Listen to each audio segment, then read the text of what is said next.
Good evening, everyone. I am Stephen Sempel, legal ordained reverend, Life Church, a chaplain, priest, preceptor, preacher of law, father, padre, Bible historian, of course, so many honorary doctorates, and most importantly, human rights consultant, certified by U.S. Institute of Diplomacy and Human Rights, child rights consultant, certified by the U.S. Institute of Diplomacy and Human Rights. And tonight, in this very short video, I'm going to be teaching you how to report human rights violations.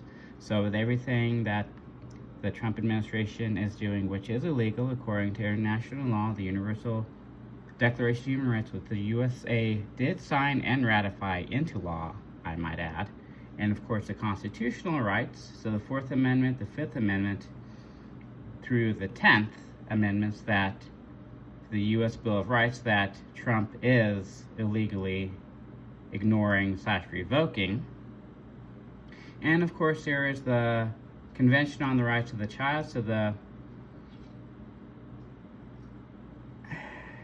CNC, which of course the U.S. did sign but did not ratify into law. Thus children ended up in cages during the Trump administration's zero tolerance on immigration. So Stephen Miller is the one who orchestrated and was the architect of Trump's zero immigration policy. So continuing on into 2025, right now with everything that is happening, especially all these children being separated from their families. So I'm going to actually, again stated, I'm going to teach you how to create a human rights complaint case to the UN. So, if you'll excuse me, sorry. And I gotta go pull through my April 2025. So yeah, 2 months ago. Okay, and here we go. So first and foremost, I will reiterate this: how to report human rights violations from the United for Human Rights org. You can and you should report human rights abuses even if they are not prosecuted publicly or the prospect of investigation can have a restraining effect on the perpetrators. 1. List the specific articles in the Universal Declaration of Human Rights that have been violated. 2. State the facts as far as possible in chronological order. 3. Include the date, time, and place of the incidents, name and position of the perpetrators, place of detention if applicable, names and addresses of any witnesses, and any other important details. And I have the link right there, so I will actually link this to this video, as well as, of course, the direct link to the UN. And this is where I'm going to be actually teaching. So this is from the Office of the High Commissioner of the Human Rights Council. So yeah, I'm doing this handheld, so sorry if you see anything in the background there. I didn't actually set up my studio to go do this because I hadn't planned on doing this, but with everything that's happening today that we are witnessing through social media and everything, yeah, I hadn't planned on making this video. So let's continue on. So this is special procedures. Special procedures are mandated by the Human Rights Council to report to it on all their activities. Since September 2011, Special Procedures Mandates have submitted a joint report on their communications to each regulation session of the Human Rights Council. These periodic reports include short summaries of allegations communicated to states or other entities with hyperlinks to the text the communication sent and responses received. The reports contain urgent appeals sent by the Working Group on Arbitrary Detention and by the Working Group on Forced or Involuntary Disappearances, and joint urgent appeals sent by them together with other mandates. They do not contain other types of communications issued by these mandates according with their own distinctive procedures. These are reported exclusively for the annual reports of these two working groups. Communications sent before 1 December 2010 and replies related to them are contained in addenda to the Special Procedures Annual Reports to the Human Rights Council. These communication reports are accessible on the web pages of thematic mandates. Further statistical information, blah, blah, blah. So that is that, and that's for communication. So, again, Special Procedures, Human Rights Council. The Special Procedures of the Human Rights Council are independent human rights experts with mandates to report and advise on human rights from a thematic or country-specific perspective. The system for special procedures is a central element of the United Nations human rights machinery and covers all human rights, civil, cultural, economic, political, and social. In the context of the 2011 review of its work and function, the Human Rights Council reaffirmed the obligation of states to cooperate with the special procedures, reiterated the integrity and independence of special procedures, reaffirmed the principles of cooperation, transparency, and accountability on the role of the system of special procedures in enhancing the capacity of the Human Rights Council to address human rights situations. Member states confirmed their strong opposition to reprisals against persons cooperating with the United Nations and its human rights mechanism and representatives. So when you actually do a human rights complaint case to the UN, to the Office of the High Commissioner of the Human Rights Council, this is what they are affirming to protect the person who are cooperating with the United Nations. So in this case, this would be you. So member states confirm their strong opposition to reprisals against persons cooperating with the United Nations, so that'll be you, and its human rights mechanisms representatives. The Council further recognized the importance of ensuring transparent, adequate, and equitable funding to support of special procedures according to their specific needs, so CHRC Resolution 1621. Special procedures and individual experts. Special procedures are either an individual called special rapporteur or independent expert on a working group composed of 5 members, one from each of the 5 United Nations regional groupings: Africa, Asia, Latin America, and Caribbean, Eastern Europe, and the Western Group. The special rapporteurs, independent experts, and members of the working groups are appointed by the Human Rights Council and serve in their personal capacities. So when you send a report to the United Nations, these are who you're sending a report to. So they undertake to uphold the independence, efficiency, competence, and integrity through probity, impartiality, honesty, and good faith. They are not United Nations staff members and do not receive financial remuneration. The independent status of mandate holders is crucial for them to be able to fulfill their functions in all impartiality. To mandate holders, tenure as a gift function, whether it's a thematic or a country mandate, is limited to a maximum of 6 years. So these special rapporteurs go through these reports concerning these human rights violations. So special procedures have a definite scope of work. With this report of the Office of the United Nations High Commissioner for Human Rights, OHCRH, special procedures, undertake country visits, act on individual cases of alleged violations and concerns of a broader structural nature by sending communications to states, conduct thematic studies, and convene expert consultations contributing to the development of international human rights standards, engage in advocacy and raise public awareness, and provide advice for technical cooperation. Special procedures report annually to Human Rights Council, and the majority of the mandates also report annually to General Assembly. There are 46 thematic and 14 country mandates since November of 2023. Country visits. At the invitation of states, mandate holders carry out country visits to analyze the human rights situation at the national level. Some countries have issued standing invitations to special procedures, which means that they are prepared to receive a visit from any thematic mandate holder. As of 31 December 2023, 128 member states and 1 non-member observer state have extended a standing invitation to thematic special procedures. At the end of their visits, special procedures mandate holders engage in dialogue with the state of their findings and recommendations and present a report to the Human Rights Council. Communications. Special procedures receive information on specific allegations of human rights violations and send communications urging appeals, allegations, and other letters to states and occasionally non-state actors asking for clarification and action. Mandate holders may send letters to states seeking information about legal, policy, or structural developments, submitted observations, or follow-up on recommendations. The annual facts and figures provided by Annex of Special Procedure Annual Reports of 2018 provide an overview of total communications sent and related information, which of course I actually talked about communications anyways, so that's the first part. So other activities. Either at the request of the Human Rights Council or at the initiative of the mandate holder of special procedures, prepare thematic studies, develop human rights standards and guidelines, participate in expert consultations, seminars, and conferences, organize panels during the session of the Human Rights Council, organize consultations with a wide range of actors at the national, regional, and international level, raise public awareness about specific human rights situations and phenomena attesting threats to and violations of human rights through public statements and interaction with a wide variety of partners. About the special procedure system. So coordination among the special procedures, coordinating committee, special procedures, annual meeting, special procedures. At the annual meeting 2005, special procedure mandate holders established a coordination committee to facilitate coordination among the mandate holders and act as a bridge between them and the OHCHR at the broader human rights framework and stakeholders. Annual meetings. As the special procedures mandate holders have been organized since 1994, the meeting is intended to better coordinate and harmonize the work of special procedures and for mandate holders to address special issues. It also gives them the opportunity to exchange views with the state's president of the Human Rights Council, regional human rights organization, national human rights institutions, represented OHCHR and UN entities, and civil society organizations.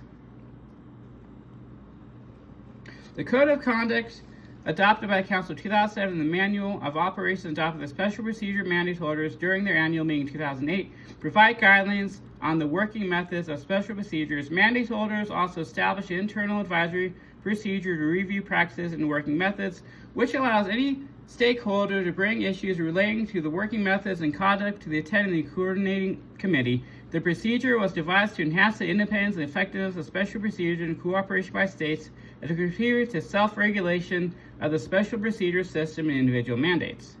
Nomination, selection, and appointment of mandate holders. In Resolution 5.1 and 1621, the Human Rights Council clarified the parameters related to the selection and appointment of special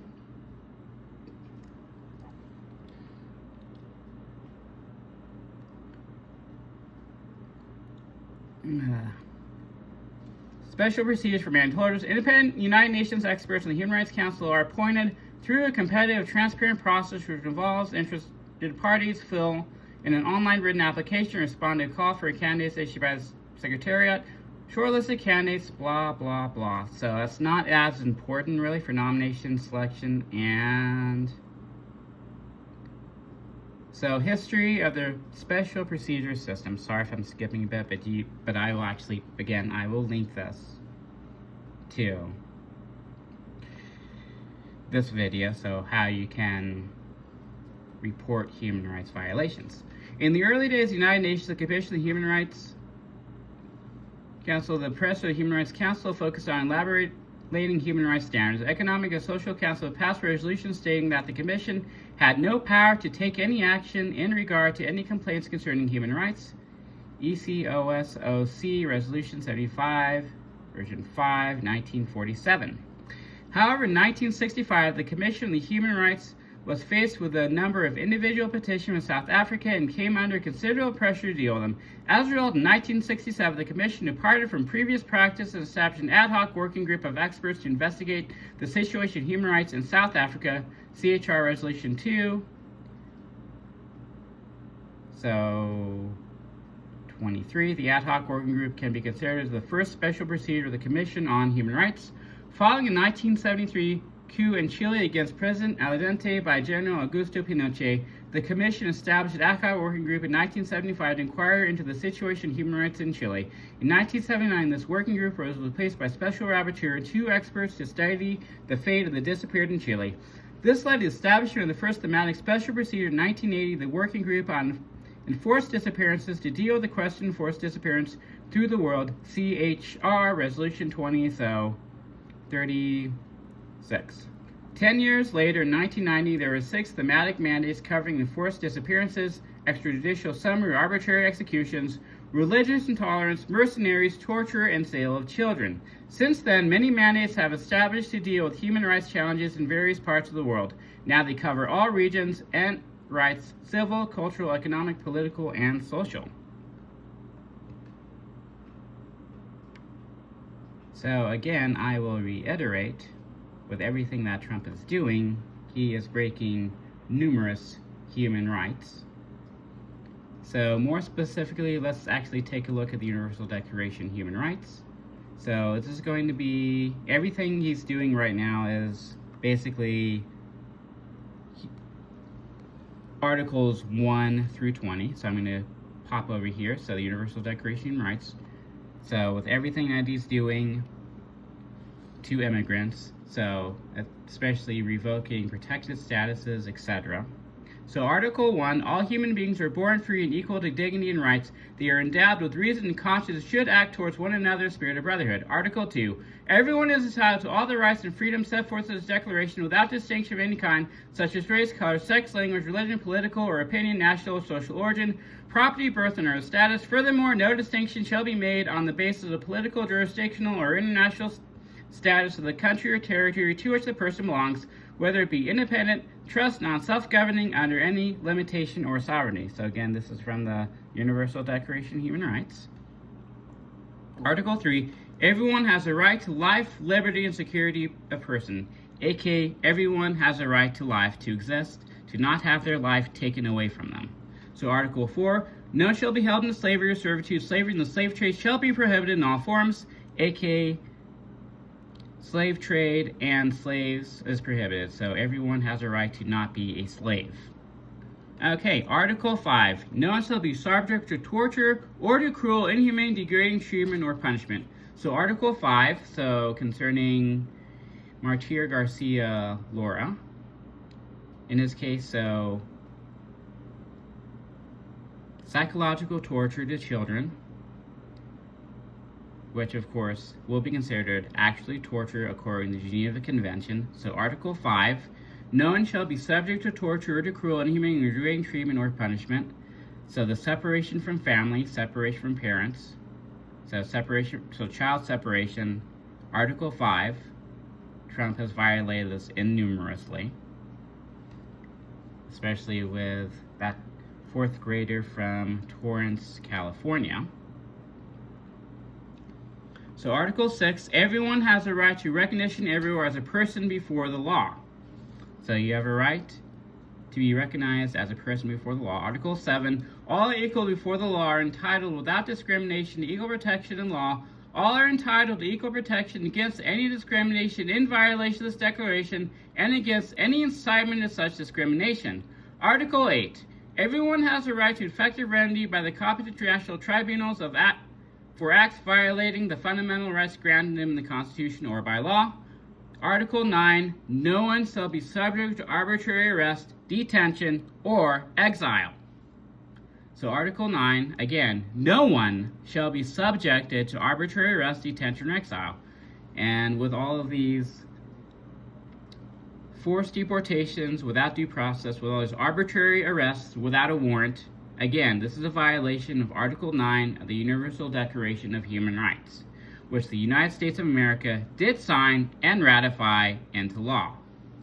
So yes, Trump is not only a human rights violator and ethnic cleanser, he is also, by default, an international criminal. So continuing on, Article 10, everyone is entitled to full equality to a fair and public hearing by an independent and impartial tribunal in the determination of his rights and obligations and of any criminal charge against him. So again, everyone is entitled to full equality to a fair and public hearing, to a fair trial. Article 11. Everyone charged with a penal offense has a right to be presumed innocent until proven guilty according to law. So aka everyone has a right to be presumed innocent before a court of law. To be presumed innocent. So according to law in which a public trial at which he has all the guarantees necessary for his defense.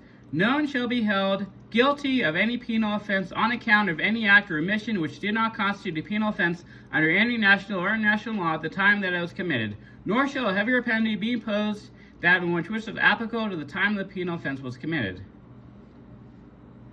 Okay, no one shall be held guilty and severely charged, and we actually do have a very specific constitutional law concerning that. So, Article 12, no one shall be subject to arbitrary interference with his privacy, family, home, or correspondence, nor to attacks upon his honor or reputation. Everyone has a right to protection of the law against such interference and attacks, aka everyone has a right to not be spied upon. Everyone has a right to not have their property or themselves seized by the government. And yes, we have a very specific constitutional law for that.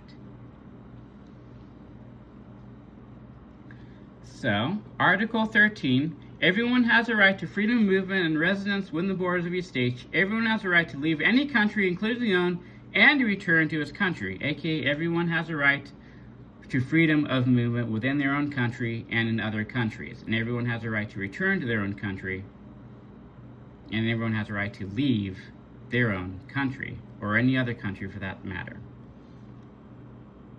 So Article 14, everyone has a right to seek and enjoy in other countries asylum from persecution. This right may not be invoked in the case of prosecutions genuinely arising from non-political crimes or from any acts contrary to the purposes and principles of the United Nations, aka everyone has a right to seek and enjoy in other countries asylum. And this right cannot be denied, and yes, Trump is violating this very heavily, especially what he did with the Venezuelans. Article 15, everyone has a right to nationality. No one shall be arbitrarily deprived of his nationality, nor denied the right to change his nationality, aka everyone has a right to nationality. Article 16, every men, women full of age without limitation due to race, nationality, or religion have the right to marry and found a family, aka everyone has a right to marry to equal marriage, to equality marriage. Marriage shall be entered into only 3 or 4 full consent of intending spouses. Family is a natural fundamental group of society and is entitled to protection by society and state, aka everyone has a right to marry. Moving on. Article 17, everyone has a right to own property alone as well as in association with others. No shall be arbitrarily deprived of the property. Okay, Article 18, this is very important. Everyone has a right to freedom of thought, conscience, and religion. This right includes freedom to change his religion or belief, and freedom either alone in a community with others in public or private to manifest his religion or belief in teaching, practicing, worship, and service, aka everyone has a right to freedom of thought, freedom of conscience, freedom of religion. So this is the First Amendment right here, which of course Trump is going to try to take away. And yeah, you can mark my words on this as we descend further into authoritarianism. Article 19, everyone has a right to freedom of opinion and expression. This right includes freedom to hold opinions without interference, to seek, receive, impart information, ideas through any media and regardless of frontiers, aka everyone has a right to freedom of opinion. Everyone has a right to freedom of expression, aka the First Amendment. Article 20, again, and this is the point right here. Everyone has a right to freedom of peaceful assembly and association. No one may be compelled to belong to association, so aka everyone has a right to a trade union. That's just part 2 of this. But part 1 is the most important part. Everyone has a right to peaceful assembly, aka everyone has a right to protest peacefully. And this is the point. So everyone has a right to protest. And that's Article 20. In Article 19, everyone has a right to freedom of opinion and expression. And Trump is violating all of these and far more. And again, there are 30 articles, so at this point I might as well go through them all. So I'm going to try to keep this video under an hour, but again, the most important part is to teach you about your human rights, and on top of that, to teach you how to report human rights violations. So sorry if you're not seeing my face, but it's very important to teach you this stuff with everything that's happening today and yesterday. So I do apologize for not preaching or teaching yesterday, but I was doing a case United Nations on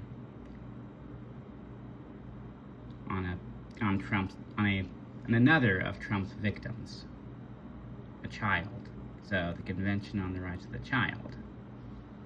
And since I am a child rights consultant, as well as a human rights consultant, I'm following training without hesitation. So again, I'm not a lawyer, but I am legal counsel for international law, specifically human rights. So Article 21, everyone has a right to take part in the government of the country directly or through freely chosen representatives. Everyone has a right to equal access to public service of the country. The will of the people shall be based on the authority of the government. This will shall be expressed in periodic and genuine elections, which shall be by universal and equal suffrage and shall be held by secret vote or by equivalent free voting procedures, aka everyone has a right to participate in their government's elections. Everyone has a right to vote. Everyone has a right to participate in their government, so to be elected. And of course, every single government who signs the Universal Declaration of Human Rights and ratifies it in law, of course, has to hold the democratic election process, which Trump will try to deny, of course. Article 22, everyone as a member of society has the right to Social Security and is entitled to realization through national effort and international cooperation and in accordance with the organization and resources of each state of the economic, social, and cultural rights indispensable for his dignity and the free development of his personality. Okay, everyone is entitled to Social Security. Article 23, everyone has a right to work, to free choice of employment, to just and favorable conditions of work and protection against unemployment. Everyone, without any discrimination, has a right to equal pay for equal work. Everyone who works has a right to just and favorable remuneration, ensuring for himself and his family existence worthy of human dignity and supplemented, if necessary, by other means of social protection.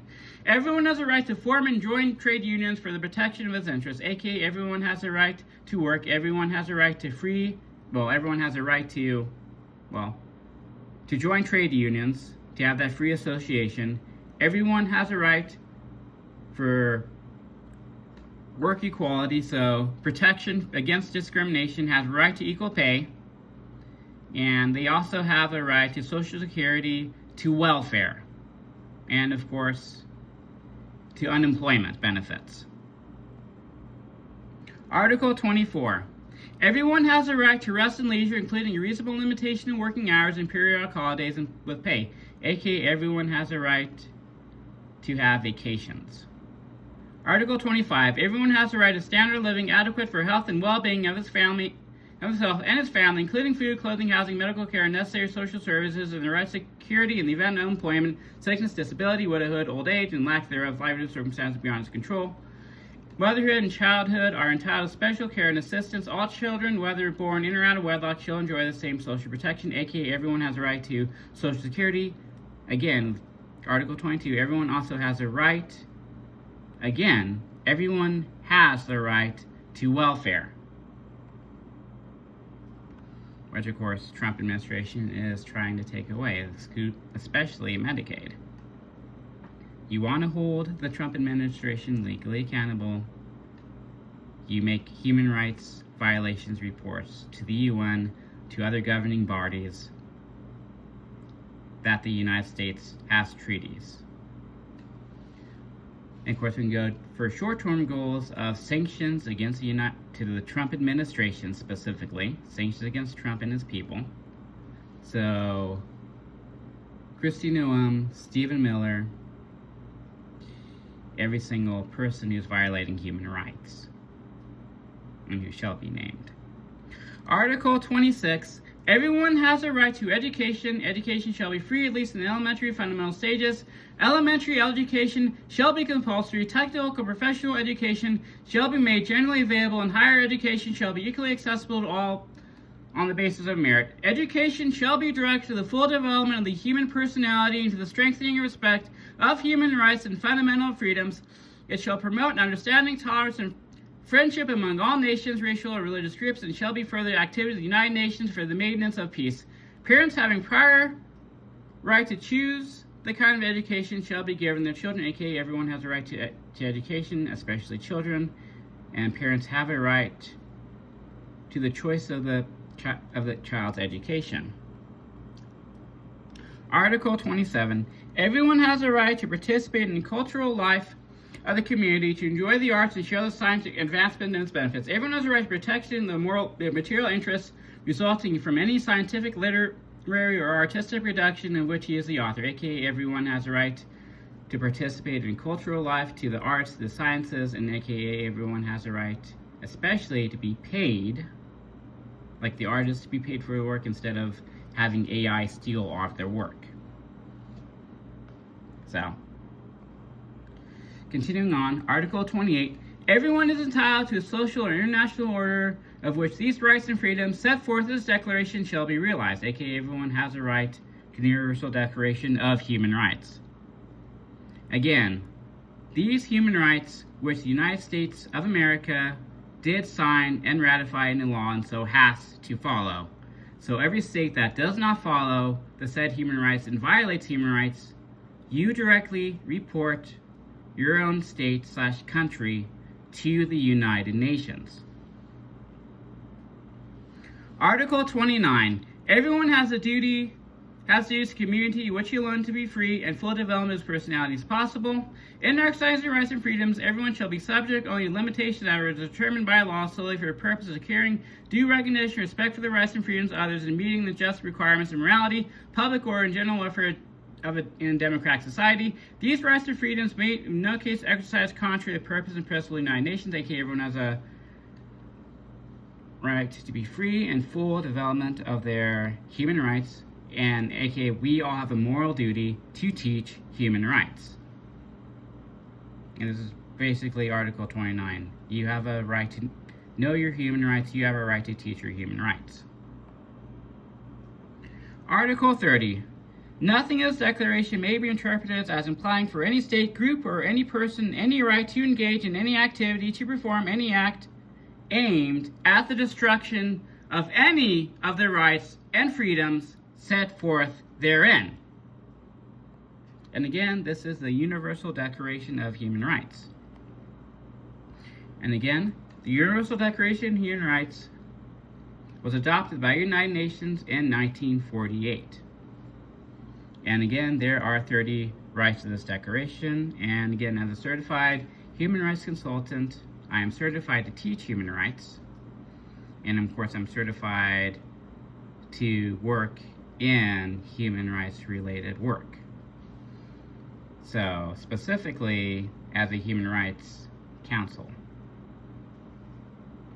And that is what I am doing with this. So, let's go back to special procedures.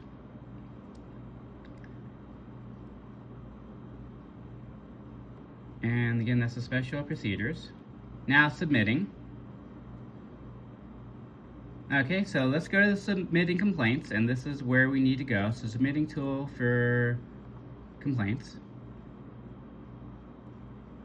So, the piece of missing, ohchr.org. Submitting. So, submission for the information for special procedures. Now, you are now about to submit information to the special procedures. Please read through the following guidelines. Note before filling in your online form. What are special procedures? The special procedures of the Human Rights Council are independent human rights experts who monitor the situation in countries through visits, acts on complaints of alleged human rights violations by sending communications, conduct thematic studies, organize experts consultations, contribute to the development of international human rights standards, engage in advocacy and raise public awareness, and provide advice for the technical cooperation of governments. The experts report annually to the Human Rights Council. The majority of the mandates are also report to the General Assembly.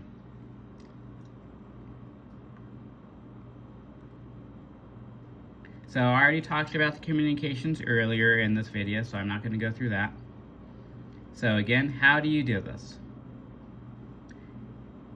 So concerning where the criteria, what are the criteria applied to act on a submission? Each expert will decide whether she is able to act on given submission on the basis of the information received and scope for her mandate. The decision depends on also the criteria laid out in the Code of Conduct for Experts, blah, blah, blah, so mandates of Resolution 5.2.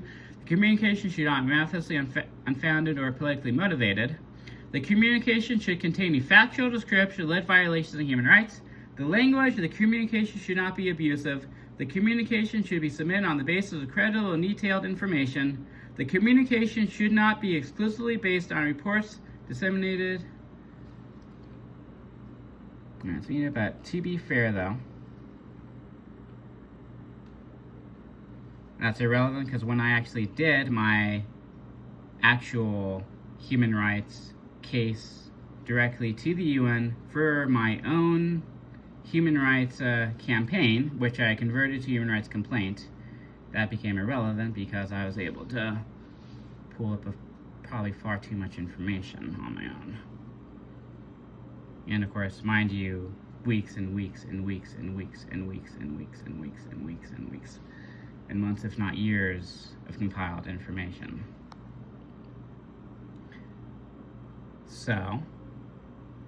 So again, here's the point. So when you see stuff that is happening, make your report directly to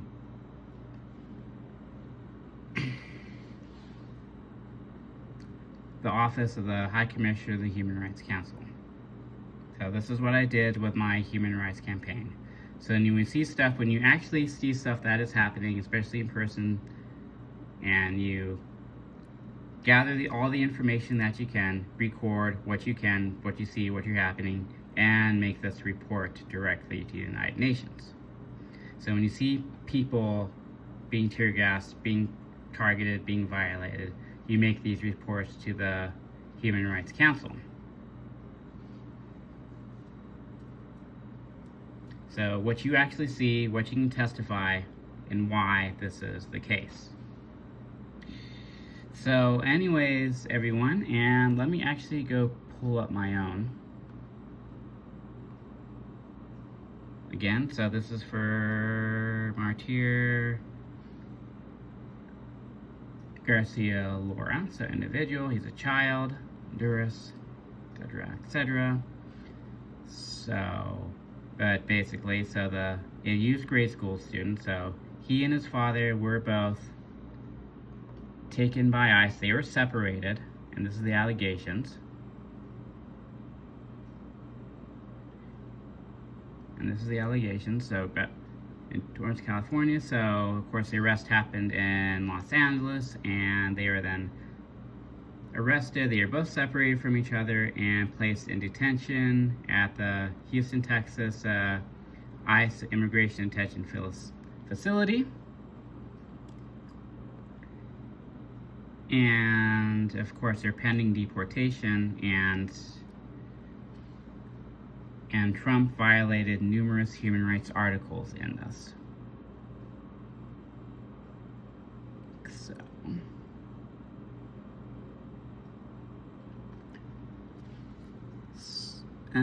okay, the victim and their father, upon being detained, were separated from each other. Family separation, which is against the Convention on the Rights of the Child, Articles 1, 3, 4, 5, 6, 8, 9, and 10, and numerous others. Article 9 of the Convention on the Rights of the Child.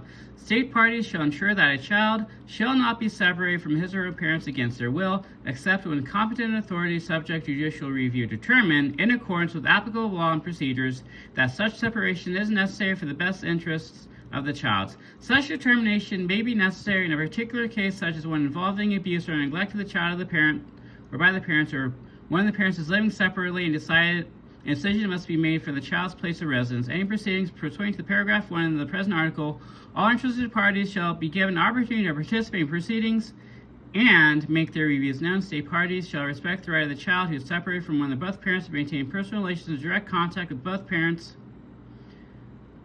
on a regular basis, except if in the contrary of the child's best interest. Whether such separation results in any action initiated by a state party, such as detention, imprisonment, exile, deportation, or death, including death arising from any cause while a person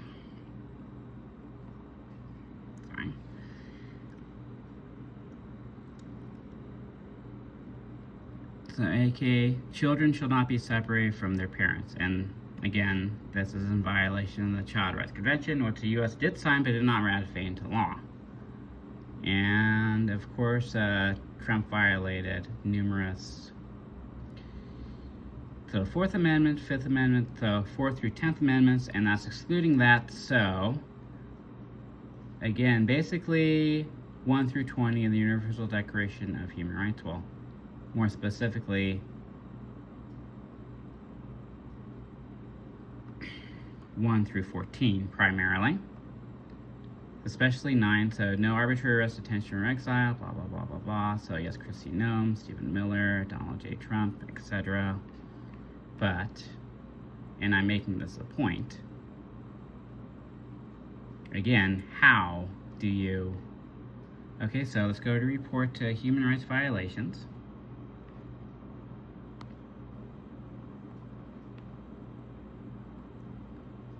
So again, I'll have this linked as well. Organizations to report to: Amnesty International, Human Rights Action Center, Human Rights Watch, Children's Defense Fund, other organizations, and of course you can submit reports to the office of the High Commissioner of the Human Rights Council of the United Nations, as I did with basically all of these human rights complaints, which the majority probably won't go process or go through, but at least it'll make enough noise. And excluding that, of course, my actual human rights campaign, which got converted to a outright human rights complaint case to the United Nations. So again, why the United States of America should adopt the Convention on the Rights of the Child. Because again, in Trump's zero tolerance immigration policy, he broke numerous human rights. So the racism and everything. So what human rights conventions did he break?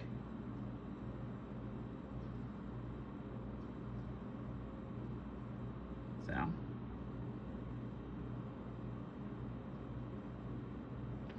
Trump's zero tolerance immigration policy, and everything that's happening in 2025 with Trump's mass deportation program, which is correctly ruled as ethnic cleansing.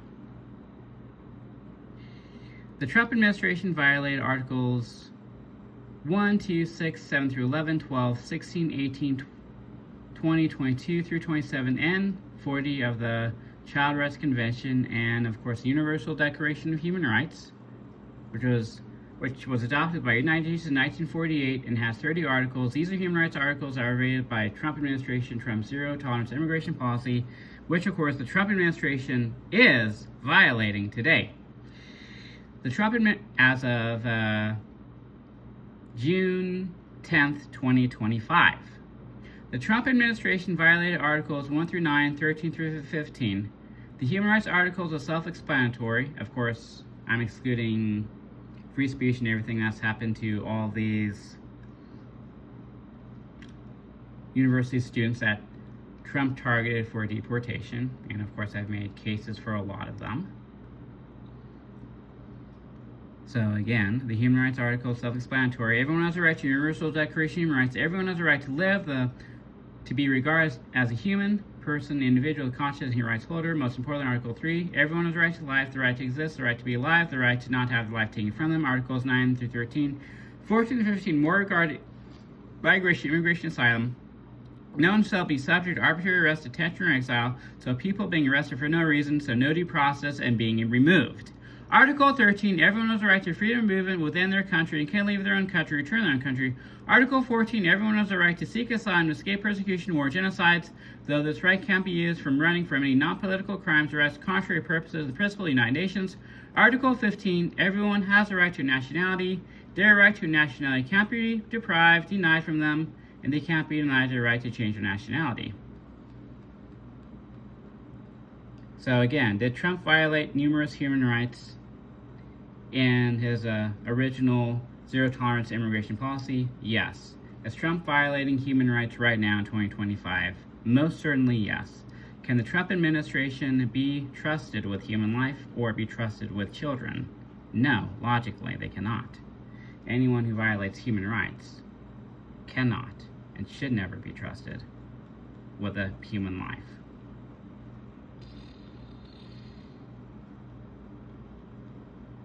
Anyways, I am actually going to leave that at that. So again, I am a certified human rights consultant, certified by U.S. Institute of Diplomacy and Human Rights. And of course, I'm a certified child rights consultant, certified U.S. Diplomacy of Human Rights. Anyways, everyone, stay safe. God bless. Most importantly of all, know your human rights and help defend other people's rights. Again, I'll leave links on how to report human rights violations, etc. in this video upload. So God bless, and again, safeguard others. Because again, we as Christians, we as Catholics, and we as people with moral conscience, with ethics, cannot be apathetic to this evil. Apathy to evil, so complacency / complicity to evil is evil. Dietrich Bonhoeffer defines apathy to evil succinctly in this quote: "Silence in the face of evil is itself evil. God will not hold guiltless. To not speak is to speak. To not act is to act." So we cannot be apathetic to this malevolence, this depravity, this evil, these human rights violations. So do your duty, report the Trump administration to the UN and to other human rights groups to help ensure that the United States of America holds the Trump administration accountable for their crimes, that the UN holds the Trump administration accountable for their crimes. So if sanctions have to happen, then by all means. If the Trump administration, all this people have to be, well, Trump himself, Stephen Miller, Kristi Noem, and everyone who's breaching international law should be given to the ICC eventually as a goal for this and for what we have to do to ensure accountability, then yes. And the thing about accountability, with accountability, the person first gets to atone for what they've done. They especially get the mental health help and the spiritual help that they desperately need. They get to know of God, they repent, and are ultimately forgiven. And so as long as this is the point of why accountability is love, because it will force them to get the mental health help, the spiritual help that they desperately need, and they will also remove a threat to society simultaneously. So, and this is a hard fact, that we have to restore others, this work of reconciliation, which also includes accountability. So the Trump administration should be held to legal accountability for the human rights violations that it's doing. So again, everyone, stay safe, God bless, and again, fight for your human rights, learn your human rights, and help advocate for other human rights. Report human rights violations, again, report to the United Nations, Office of the High Commissioner of the Human Rights Council, and report to Amnesty International, Human Rights Action Center, Human Rights Watch, Children's Defense Fund, and other organizations. So anyways, everyone, stay safe and God bless.